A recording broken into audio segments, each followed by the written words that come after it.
أعوذ بالله من الشيطان الرجيم بأن ربك أوحى لها أشتاتا ليرى ومن يعمل مثقال ذرة شرا يره صدق الله العظيم. Çin hükümeti özellikle 2017 yılından beri sayılarının 1200'ü geçtiği belirtilen toplama kamplarında 1 ila 3 milyon kişiyi zorla alıkoyuyor. Çin zulmünün açıkça diğer adı adım adım soykırımdır. Doğu Türkistanlılar inanmadıkları Çin Komünist Partisi ideolojisinin söylevlerini, marş ve şiirlerini ezberlemek zorunda bırakılıyor. Sanki bir dinmiş gibi Çin Komünist Partisi liderine taziyeme zorlanıyor. Çin'in bu zulmüne karşı ulusal ve uluslararası kamuoyuna farkındalığa çağırıyoruz.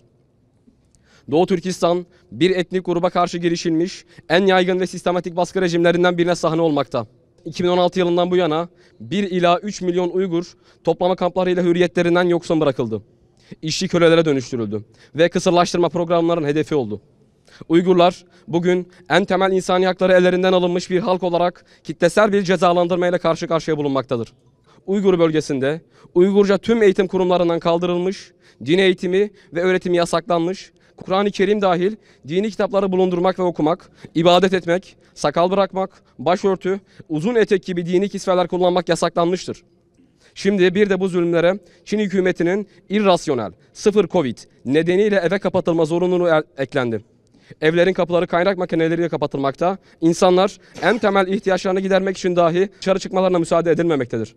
Birleşmiş Milletler, Çin'in insan haklarını ayaklar altına alan toplama kampları vahşetini derhal durduracak sahici adımlar atmalıdır. Çin'i veto engelini aşabilecek önlemler getirilmelidir.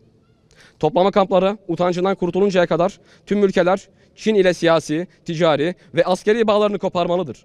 Rabbimiz alemi İslam'ı fert fert ümmet bilincine ulaştır ya Rabbi.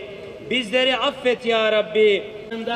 İşkencelerinden, katliamından muhafaza eyle.